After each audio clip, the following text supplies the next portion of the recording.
In a country where the youth unemployment rate has soared to a staggering 32.9%, hope of a foot in the door of economic activity or employment often seems like a mirage for many young South Africans. In fact, that figure is for the overall unemployment rate. But one government-backed initiative, though, aims to prove that practical skills can do more than just educate, they can transform lives. CATHSSETA is what it's called. That is the Culture, Arts, Tourism, Hospitality and Sports Sector Education and Training Authority, CATHSSETA. It has launched a program that equips young people not only with culinary skills, but with a new sense of purpose.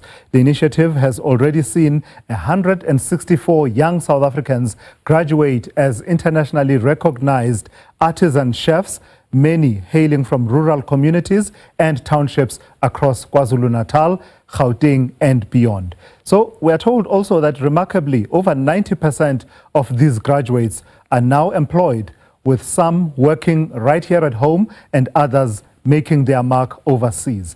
Let's bring in a panel then to talk us through it. We have Max Tibela, who is the CEO of CATHSSETA. I'm also joined in studio by one of the graduates, Tebatso Mamalo, who now works in a prestigious local kitchen. And online, we are joined by Thandeka Shange, who joins us live from Austria, where she is building a culinary career abroad. Good afternoon, and thank you to all of you. CEO, let me start with you. CATHSSETA. SETAs don't have, they get a bad rap, bad reputation, lots of criticism leveled at SETAs. Tell me about CATHSSETA and this particular program and why it is working as far as you can see. Thank you for this opportunity, Tula Season. Good afternoon to you and the viewers at home. So we really appreciate this opportunity because it will assist the CATHSSETA and the other 20 SETAs to set the record straight in terms of the interventions that we are putting in place to really address issues of unemployment and poverty. So as you rightfully pointed out, CATHSSETA started this chef artisan qualification program, which we believe is a game changer in such a manner that the group that we have put through this program, it was the first cohort that we put through in 2020. And we are now seeing the fruits coming out with the first 164 that have just graduated. And already they got some placements. I've got one of them on my left here, Tibatso, and the other one is already working in Austria. So this is very important for us because in this program, these learners are sort of spending 6 months doing theory, 6 months going to the employers to do practical training. And by the time they complete, now they are having 2 years experience, which currently is a problem in the country whereby young people during this period that we are in are struggling to get that experience. They'll have qualifications, but the experience is what is missing. So this program now help them to acquire the experience whilst doing this program. Are you intentional about the criteria for the young people that you take on board, that they have to be largely from historically disadvantaged backgrounds, rural communities and the like? Yes, we are. That is why you say that when you look at the provinces that we selected, we specifically look at those that are coming from disadvantaged backgrounds so that we address the issues of poverty. And for us now, the 164 that we are talking about, we know that behind them, there's people who are really now going to benefit from them having income, bringing income at home. So, and I must further emphasize that what is also key in this program is the fact that when the learner completes, they get a license. I'll call it a license because they are trade tested. They not just go for an exam. It's a trade test like an electrician. When they undergo a trade test and then they get a certificate, that will help them to be a qualified electrician who issues certificates of compliance. So that is why internationally this program is recognized. We work with employers. Employers were part of designing this program. So that issue of mismatch, saying you come up with a program that doesn't address the needs of the industry, is not really coming out in this program because we work with employers. We design this. It's an occupationally based program, not the academic side. Even in terms of the national qualification framework, it appears on the right side where you talk about occupational programs, not the academic stream. of the qualifications. Sure. Dibatso, Yes. tell me about your journey through it then. How do you get involved in this program and how has it equipped you? I'm told that you work, we're describing it as a prestigious local kitchen. I have a feeling you're being modest. You're going to tell us a bit more about where you work at the moment. Okay, so I started in 2021 Yeah. all the way to 2023. It was an amazing opportunity. You go through an assessment, and if you qualify, then you are part of the program, because there is certain things that you need to be able to do in the kitchen and have knowledge of. So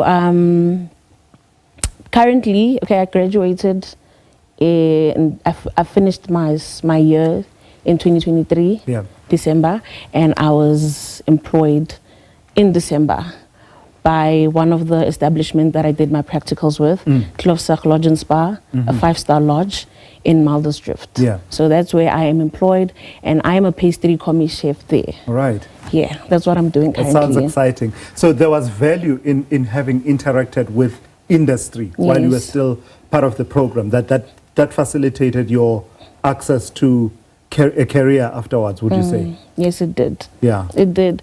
It's about how you do the job at industry for you to even be remembered when you leave, because you have to take it serious. Yeah. Put your head down, get the work done, and the chefs will definitely remember you, and they will want you back to be a Yeah. part of their team. So I'm thankful for this opportunity. Sure. And you're going to tell us a bit more about your background, because it's important for other young people to see that you did not come perhaps from a background that already gave you proximity to these opportunities. But I'll turn to you back in a moment. Let me bring in Thandeka Shange. The reason you're not in studio with us, Thandeka, is that you are jet setting. You are out there living your best life and building a career for yourself. And that's absolutely fantastic. Tell us a little bit about how the work with CATHSSETA and your training at CATHSSETA equipped you for what is turning out to be really an international career. Greetings to everyone. Thank you for having me. Getting into the program and being able to explore everything from school to the industry, from theory to practicals, it's actually a lot more helpful, I would say, because already from theory, you're doing practicals at school, and then from then, you know exactly what you're going into and what to expect in the industry. And getting into the industry while you're still at school, it actually equips you. It gives you hard skin, I will not lie, because it's not easy out there in the industry. And I'm quite grateful for what CATHSSETA has done, because not only did I explore from my South African culture, but I also had a chance to go out and see the world. Before I had a chance of my own, CATHSSETA also gave me a chance with going to the Qatar FIFA World Cup and becoming a commis chef there. So it was a lot of exposure, and I'm quite... Hang on, you're talking about having been to the World Cup in Qatar, even as you were still part of the training itself. How did that come about? It was a program from school and also CATHSSETA. Our chef, principal chef, Mr. Sean Smith, was able to get us to Qatar and work there as commis chefs. Yeah. All right, let me ask you ladies about your background before I come back to you, CEO, about how you are able to do this. In fact, let me stick with you, Thandeka.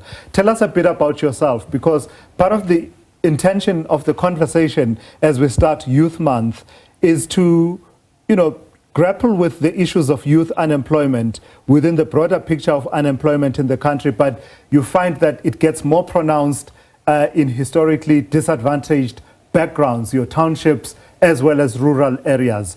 What is your background? Where did you come from? And how did participating in this program change your trajectory?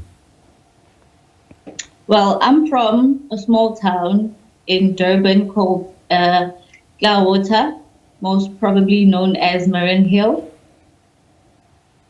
in Pinetown. And I went to school there in Savannah Park Secondary School, High School. and came out of there. And I got to know a few people around, and they actually gave me a contact of going to school, Fusion Cooking School. And that's when I started my culinary journey with CATHSSETA helping me with the funding. Yeah. Yeah. And then back to you, Tibatso, just your own background. Was this a career path that you always wanted to be a part of, or was it a career path that you said, you know, rather than languish at home and be unemployed, here's an opportunity and I'm going to grab it? Okay. It definitely is a career path that I wanted to take. However, it didn't go that way at the beginning. When I finished high school, I was told by one of my teachers that, why don't you do something solid like accounting or something, since you're good in that field. So I did that with funding, but it didn't go well because the love was just not there. Yeah. Went back home. I'm from Soshanguve. And I didn't have anything to do for a year. So I did Herbalife as a business.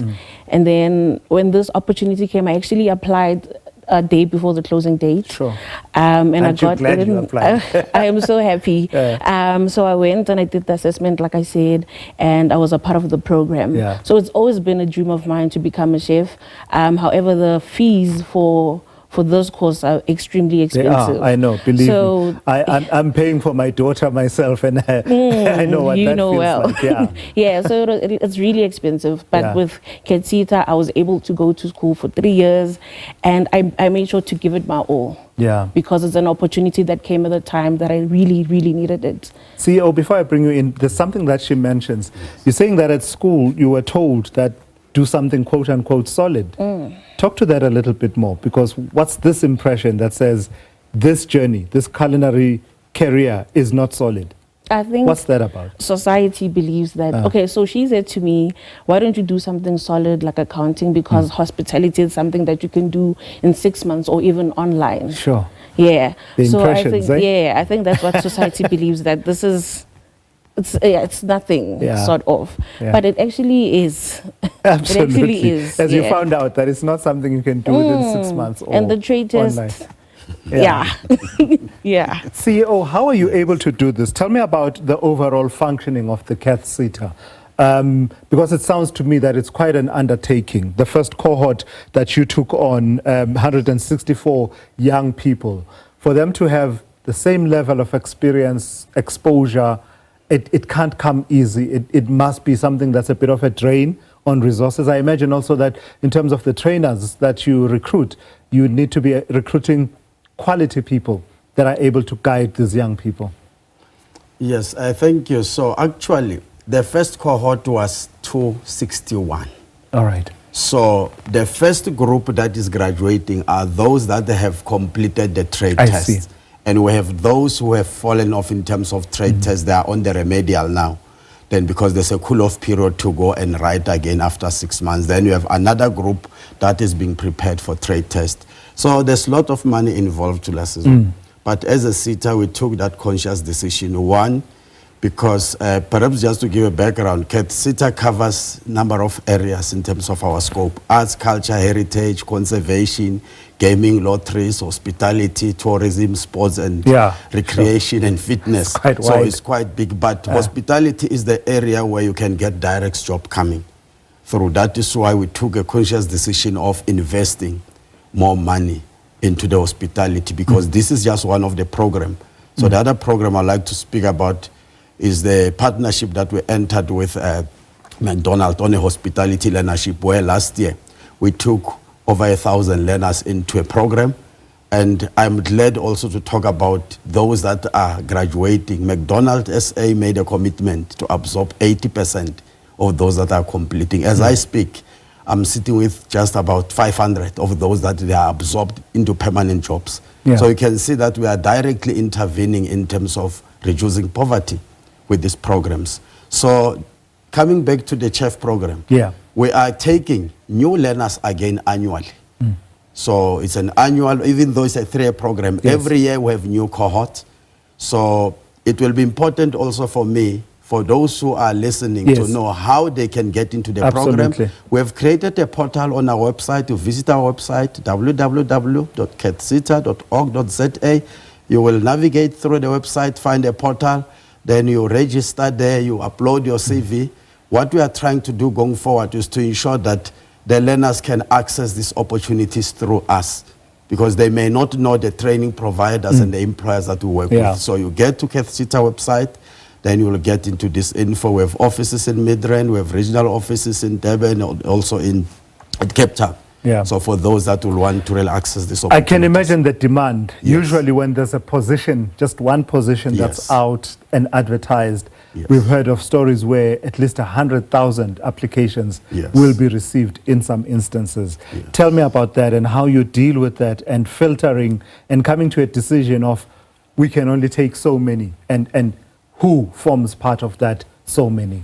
So what we have done with these two programs that I was speaking about, for the chef program, because we work with a number of training providers or culinary schools, then we allow them to be the one that does the assessment, looking at closer proximity as to where they are running the programs. Then if there are those in KwaZulu-Natal, you'll have your fusion there, that will come in and take the learners that are based there. You have Govern Academy that is in Gauteng and Sondela and others. Then they will take those learners and do then the process of sifting and provide us with reports to ensure that there is fairness in terms of the process that they followed in doing the assessments. Then for the McDonald's one, McDonald's uses a website called JobJack. So the young people, as we are starting Youth Month, get to this JobJack, www.jobjack.co.za, register there, upload your CV. Then we are heading for phase 2 of this McDonald's program. It's a 12-month learnership program in hospitality, and McDonald's place those learners in various outlets within the country. So Thandeka, let's turn to you once again then. Tell us a bit more. You're in Austria. What exactly does your work entail then where you are? And how much would you say your training at CATHSSETA has equipped you and was realistic to the situation that you are now having to deal with in the real world? Firstly, I would love to say the first opportunity that I got from CATHSSETA to go out of South Africa is actually, I'm taking it in right now and using that experience as to knowing and actually taking, taking in and living in another country is a lot. So I'm a 24-year-old living in another country. The first experience I got was not so good in another country. So right now, culture shock is booming in, and I'm taking it day by day, but it's the most wonderful experience that I'm getting. And I would most probably tell anyone or everyone out there to not be afraid to go out of your country and start another life. Because here, okay, I'm getting it good because I'm with my family. So that's another part that's amazing for me. Yeah. But it's amazing. And the job that I'm doing here has a family. It's a family job. So it's much more not stressing, but it's amazing. Oh, I see. So it's a family setup. So there's not a lot of that pressure on your side. All right. Not it. All right. I've got to thank you for your time this afternoon. That's Thandeka Shange joining us from Austria, but also in studio. Tebatso Mama Lo was joining us, as well as Max Tibela, who is the CEO of CATHSSETA. Thank you. It's always good to have a good news story to tell once in a while. So really enjoyed the conversation. Right. That's the conversation there about CATHSSETA. Do look out for those websites and also just Google and search CATHSSETA if you are a young person and you're looking for a pathway into industry, especially the industries that were mentioned as part of this conversation.